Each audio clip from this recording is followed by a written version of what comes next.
Hello and welcome to Aston Villa Fan Club.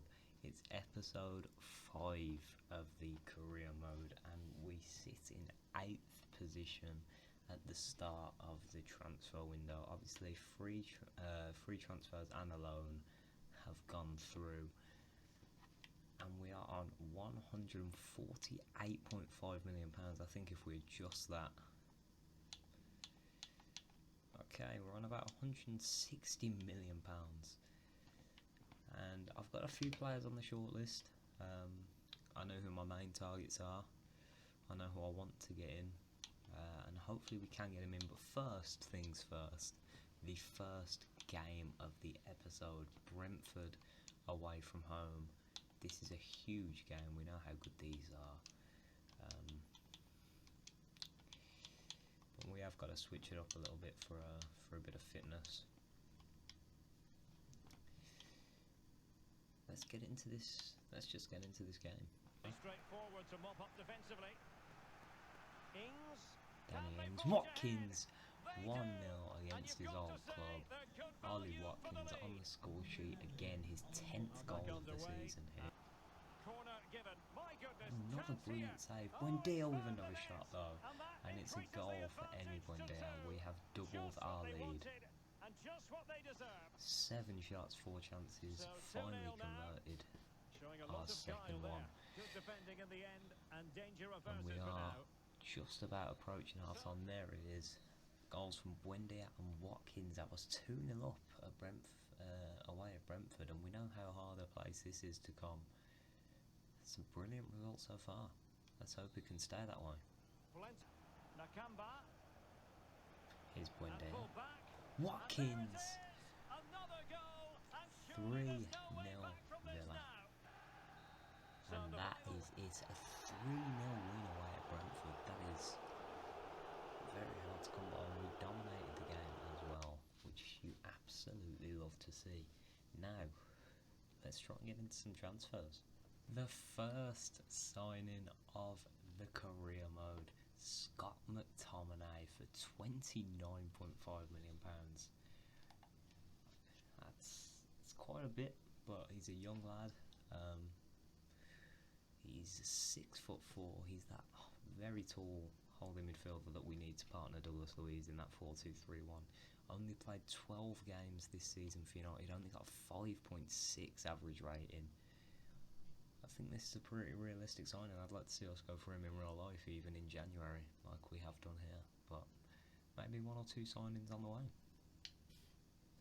And Club Bruges have offered to re-sign Marvellous Nakamba, and I think I'm going to accept that. We've just signed Scott McTominay. A £9.4 million offer is a very good one, and I can see this happening in real life as well. This is a good side. We should be beating Fleetwood Town here. We're going to quick sim this one. And it's a 3-1 win. Scott McTominay on debut, scoring the 3rd goal in the 78th minute, which is what you love to see. Danny Ings and Sanson getting the other 2. It's a good win for Villa. Marvellous Nakamba has completed the move to Club Bruges. He joined us from there and he's gone back there now. Didn't really work out at Villa, but he's at his standard now. Manchester United first in the league by a long way. We've just obviously signed one of their players who's playing up right hole in midfield for us. We're playing them at home. I wouldn't mind a draw here, to be honest. They're just blowing everyone out of the water so far, so hopefully we can get a draw.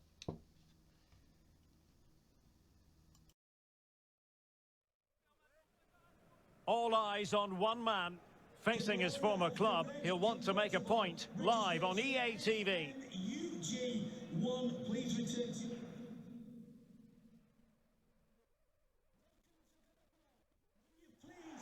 Hello to you, wherever you happen to be. Our action comes to you today from Villa Park.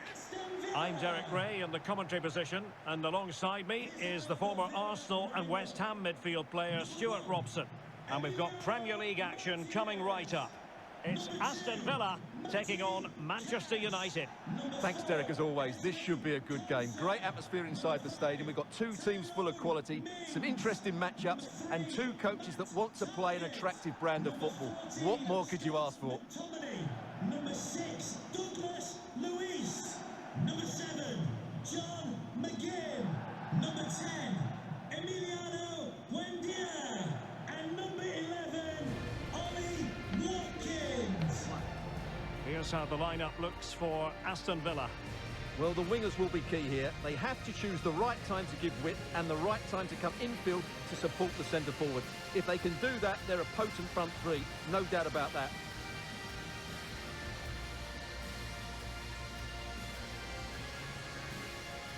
This is the team Manchester United will go with.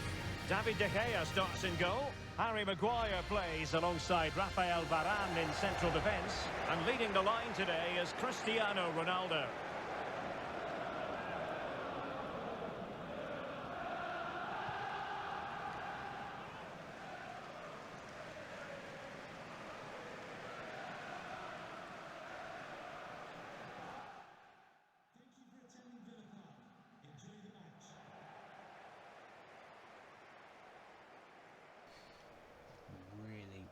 Really tough side put out by Manchester United here, but we have the players to beat it, I think. We've just got some quality in all areas, really. Hopefully their wingers don't hurt us too much. An absorbing match in prospect. Jadon Sancho. Onto Ronaldo. Under pressure, can he do it? Fernandes. It's already 1-0. 4 4 minutes in. Bruno Fernandes. Well, here's the replay, and you just have to admire the patience of the passing as they Just look for got that the better of defence means, splitting and ball. that's a But look at the beautiful defenders. finish. They lose their concentration, become sloppy It's with their 12th goal marking, of the and as a season. result, What they find a the ball in the player, back of their Bruno net. Just not Fernandes. good enough. So the match has restarted. 1-0 here. On the offensive. Cristiano Ronaldo. Good block from And blocked for Torres. now. And Great the counter touch looks from on Bailey. here. Options available. Defenders need to cover. Bailey. And a goal! I think it's deflected, Significant deflection. but I don't mind. What a goal from Leon Bailey. We'll have another look at that now. It's an equaliser from Leon Bailey. Emi Martinez is Well, there loving it it. is. Quite clearly, it takes got a inside deflection, Varane and that's really enough to nicely beat the there. keeper. Not much he could do It is there. a deflection off Harry Maguire, but I think it's going to count as Leon Bailey's goal. So back Because it underway. was on target. 1 goal apiece here. What? He's going forward Oh well dear! here. It's a good save Oh, from that's textbook David goalkeeping. Hale, and that's half time. And Buendia the a bit whistle is frustrated sounded there. for half-time But- in this game. It's a good first half, to be fair. I mean, you look at that, 1.6 expected goals to 1, 6 shots to 3, I think. 100% dribble success rate as well. I don't think we have to change anything. We can just keep this going. So by Manchester United. Mctominay. Mctominay with the ball through, and Watkins No! And all because of the just goalkeeper, wide in the 90th minute. Well, he has done well there, but he went should for have the won the chip. game. They probably won't get another That chance would have now. been absolute carnage at the And whole United end. will switch things around personnel-wise. There will be 1 minute added on at the Konza, end. and that's And there it. it is, the full-time whistle. for this Well, they game. can't be separated, and goals very much part of... You know what I said before the game, I'd take a point, and we've got a point. But I can't help but feel we deserved a bit more there. 3.2 expected goals to 1.6. We've just got to start putting way more chances. That's why we haven't climbed the table even more than we already have. But hey ho, we're 6th in the league. That's very, very decent. Very, very decent. And here is the newest signing, maybe an underwhelming one, but I do like Carl Darlow. He did used to be at Aston Villa in his younger years, but he's joined from Newcastle on a £6 million fee, 76 rated, 4 million value, but he's just a very, very good backup goalkeeper. A lot better than Jed Steer.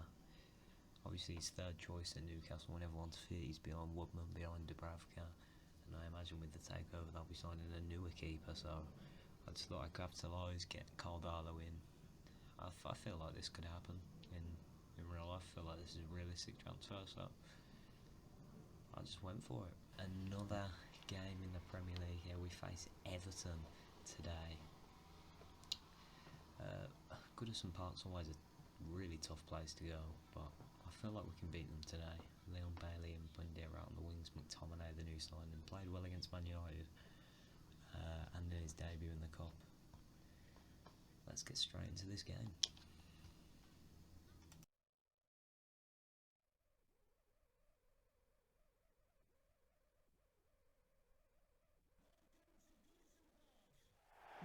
Hello everyone, sad to have to report that the heavens have opened and it's a rainy night for all concerned here at Goodison Park on Merseyside. I'm Derek Ray in the commentary position, and alongside me is the former Arsenal and West Ham midfield player Stuart Robson. And we've got Premier League action coming right up. It is Everton up against Aston Villa.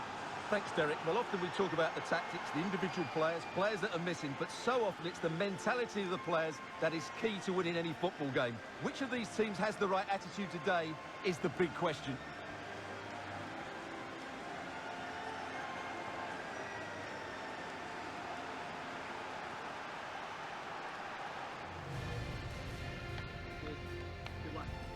And here's how Everton line up.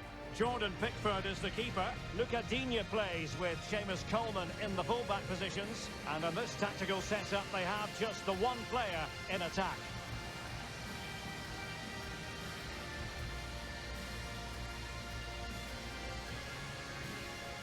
Here's how the lineup looks for Aston Villa. Well, the two wide players are great in 1v1 situations, and their movement is also very good. But it's the midfield three that will need to control the flow of the game.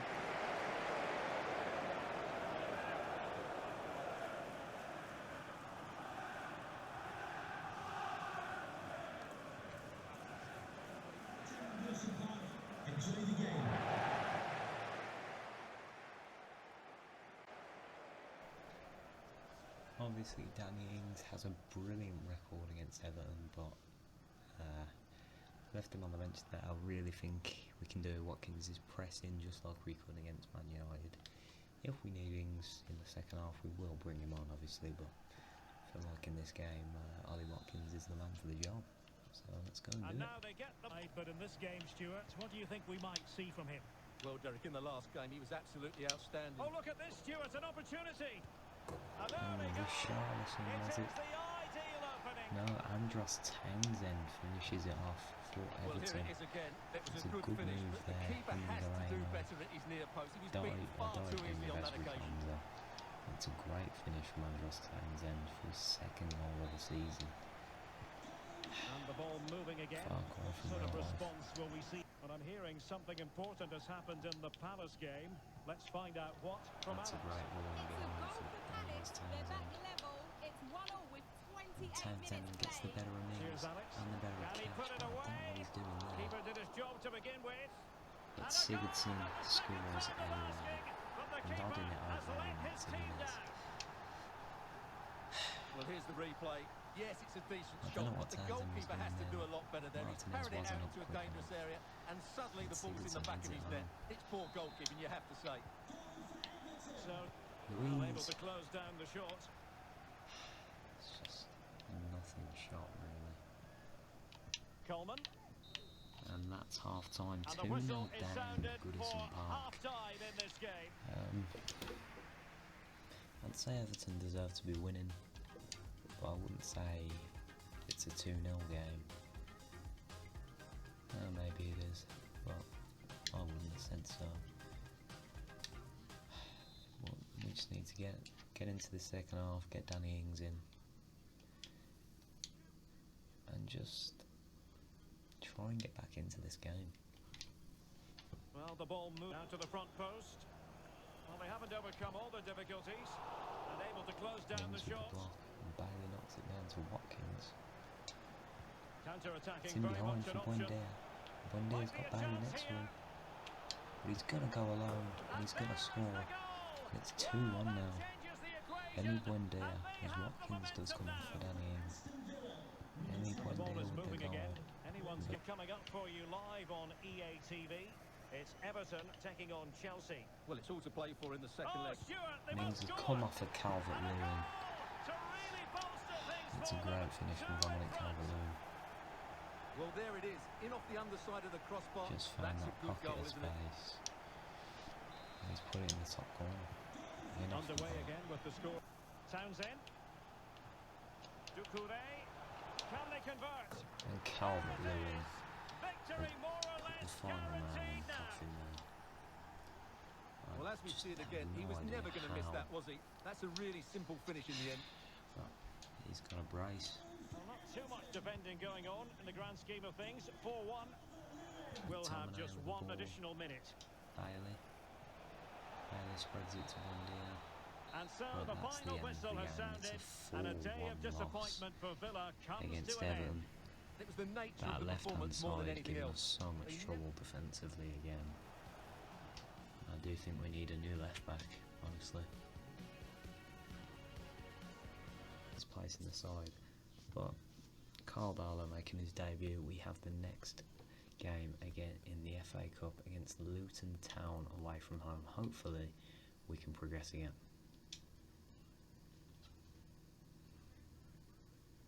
And we have Morgan Sanson and Bertrand Traore with the goals. Konza and McGinn coming on for Tuanzebe and Ramsey. But we progress to the next round of the Cup. And the third signing of the career mode, probably the last of the transfer window now. Probably the last we're going to make until summer. Ryan Sessegnon for £11 million. It was a toss-up between Ryan Sessegnon and Aaron Hickey. The fee was a little bit too high for Hickey for his value, so I went with Ryan Sessegnon. We got him for just 500 grand above his value. I think someone who's not getting enough game time for the amount of talent he has, only 21 years old. If we can get him in that left wing back role, train him up to be a better left back, better defensively than he already is, then we've got a real player on our hands there. Courtney Hawes. You see, I could see Wolves coming in for Courtney Hawes, someone who's better in a back three,